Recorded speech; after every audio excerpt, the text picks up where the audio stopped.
Hello everyone, it's Dr. Sam. I'd like to welcome you to my EyeClarity podcast. This is a show that offers cutting-edge information on how to improve your vision and overall wellness through holistic methods. I so appreciate you spending part of your day with me.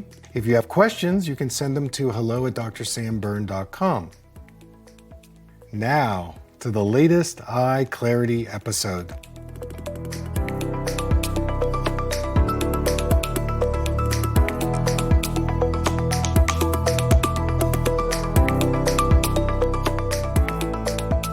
Hey everybody, it's Dr. Sam. Great to have you in today. So before I get to the show, I want to announce that you can now text me with your questions. The number to call is 1-844-932-1291. That's 1-844-932-1291. So if you text me your question, I'll be sure to answer you. This is for listeners in the U.S. and Canada. We're going to see how this goes, and we'll expand it to our communities in Europe and also Australia. But it's another way to get in touch with me. Also, you can send me an email, hello@drsamberne.com. So today's show is a little controversial. I'm going to be talking about the toxic chemical called glyphosate. And this was inspired by a listener who's been following me on Instagram, and she asked me why I am talking about glyphosate. Well, I've been working with kids for almost 3 decades, especially in the spectrum disorders. And I was looking this up the other day. In 2011, the Centers of Disease Control, CDC, reported that 54% of U.S. children with some form of chronic disorder or disease, by the age of 17, they were suffering some type of developmental delay, or they were in the autistic spectrum disorder. That was back in 2011. If we fast forward to 2016, the CDC reported 1 in every 14 kids in the U.S. were suffering developmental disabilities. So this really caught my attention as I started to do a lot of work in the area of biochemistry. I found that a lot of these kids had digestive disorders and dietary absorption issues, inflammation. But it wasn't just happening in kids. This epidemic was also showing up in many of my adult patients. They would be suffering these very strange eye inflammatory diseases that nobody could figure out.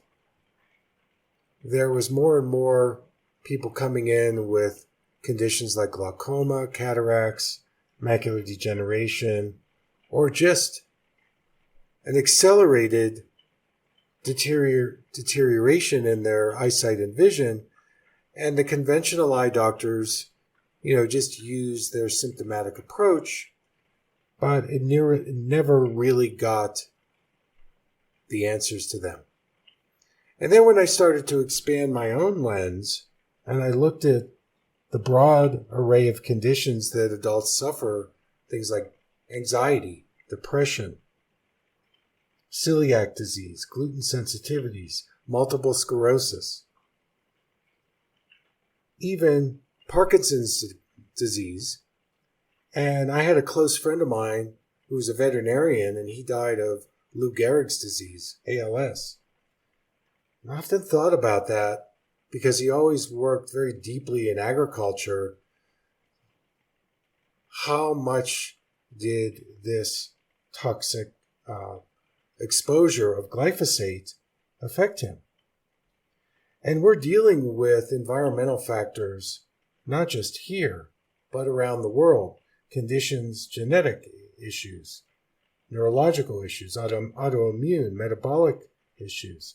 And there just seems to be this collapse in our health with all these weird conditions. I read a stat the other day. It's estimated that we spray more than 4.5 billion pounds of glyphosate. And that's the active ingredient in Roundup. You know, my dad used to own a hardware business. It was a family-owned business. And he used to put all that stuff, the fertilizers and the pesticides.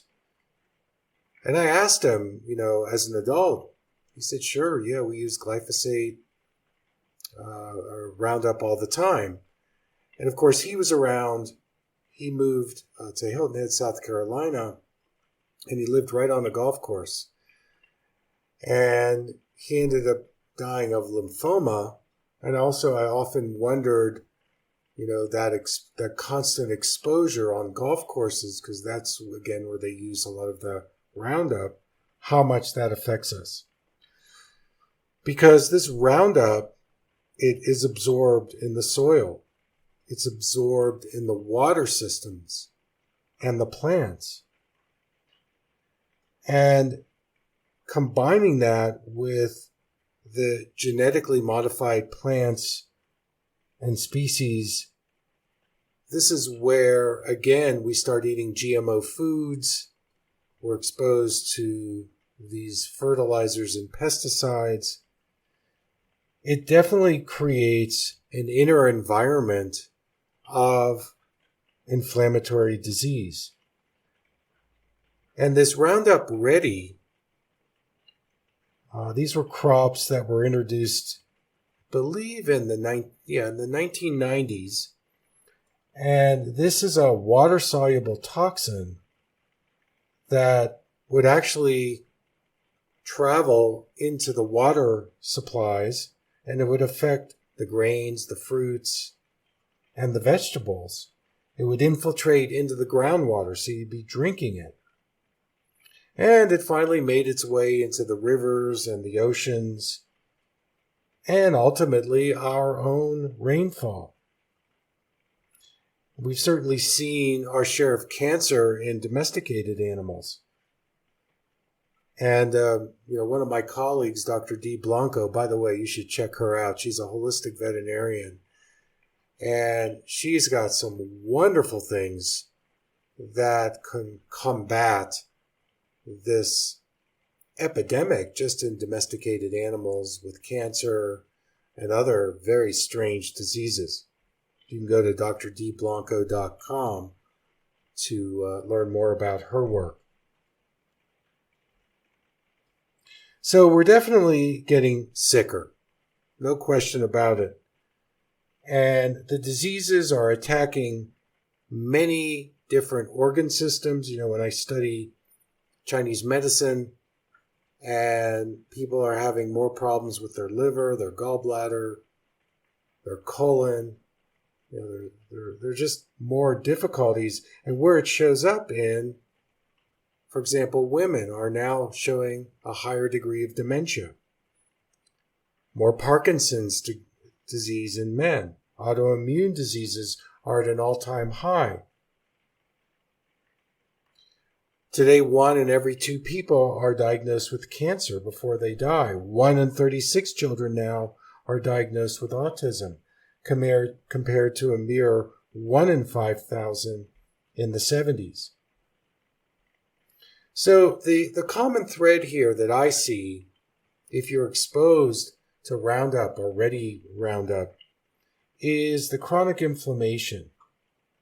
And I've said this a lot, that inflammation is really at the root of many eye diseases, but I also think systemic diseases as well. And these turn into chronic illnesses that are pretty hard to explain. So I think it's important, that if we recognize that there are more environmental toxins in the environment, especially glyphosate, what we need to do is a couple of things. Number one, we need to cultivate a more diverse, good bacteria in our body. I call that diversification. You can take a probiotic, but that's a very narrow source of the microbiome. It's very important to be outdoors as much as you can. When you're outdoors and you're in a natural environment, your microbiome starts to grow. And you can feel the difference. I just was on a whitewater river trip for 7 days, and I was outside 24/7.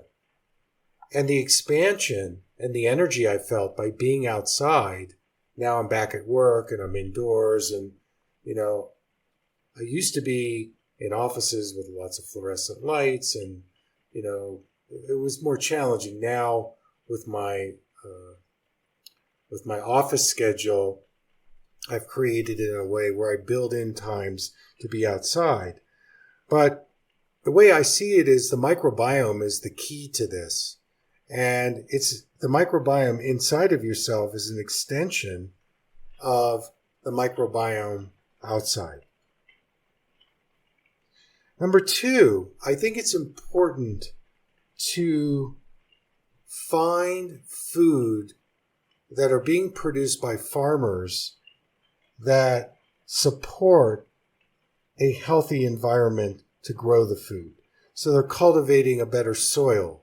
They're not using chemicals or pesticides or fertilizers. That they're supporting a type of agriculture that is life-affirming. I'm sorry to say that the general farm bill and the agriculture that is being promoted is not life-affirming. And it's also contributing to a lot of the chronic illnesses that we're dealing with today. And number three, I think to be aware of in your local community, whether it's, your local parks, your soccer fields, your football, baseball areas, golf courses, that this monoculture of supporting the grass by using chemical fertilizers, herbicides, pesticides, even around schools, that we need to start supporting non-toxic neighborhoods. When you eat, it's important to diversify your diet, eating nutrient-dense, organic, non-GMO foods. And when you do this, and then you add some fermented foods, you eat local fruits, this is going to help build a more diversified microbiome in your body, and it's going to help you deal with the inflammation that you're suffering. Go see a functional medicine doctor, a naturopath. Find out the state of your gut. Is there biodiversity? Or, have you done a lot of antibiotic use, which negates the good microbiome? And the more you're able to support a diverse microbiome in your gut, this is a way for you to neutralize some of the toxicities that we're all dealing with. A healthy endocrine system. Everything from the thyroid to the adrenals to the pineal gland. When you're under chronic stress, you can't absorb your food better. Sleep is another aspect. Making sure you're getting enough healthy fats and oils in your diet. trace minerals, things like magnesium, selenium, chromium, and so on. So there isn't a simple answer to this, but the steps that you can begin to take to neutralize the exposure to the environmental toxicities that are all over the place is really one of the best ways for you to, say, neutralize the glyphosate exposure. Now, in terms of your eyes and your eyesight, again, because the eyes have one of the highest metabolic needs of the entire body, the eyes and the brain make up 2% of the body weight and use 25% of the food intake, that the better you eat, the healthier your eyesight is going to be. And when you start developing symptoms, there's the micro management, where you're using natural things to support your eyes. And then there's the macro management, where you're looking at your diet, your lifestyle, your stress levels, your work, your family life, your relationships, and so on. It's everything. So this is a topic I will speak more about, but I really appreciate the question from the listener on Instagram, because it's something that I've studied for a long time. I don't talk about it a lot, but I do see it clinically when people show up with a lot of weird symptoms like chronic dry eye, blepharitis, glaucoma, optic neuritis, papilledema, MS, autoimmune diseases that cause uveitis, which is another very serious inflammatory disease in the eye. I always look at this level, not just topically, because steroids and antibiotics for the eyes are just Band-Aids. And they actually reduce the microbiome in the eye. We do have a microbiome in the eye. So when you do a lot of pharmaceutical drugs or laser procedures, you're reducing that microbiome in the eyes. So if you have further questions, you can either email me, hello@drsamberne.com, or you can text me at 1-844-932-1291. That's our show for today. I want to thank you so much for tuning in. Take good care.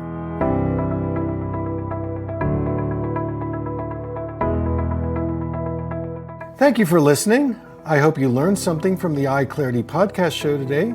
If you enjoyed the episode, make sure to subscribe on iTunes or Spotify and leave a review. See you here next time.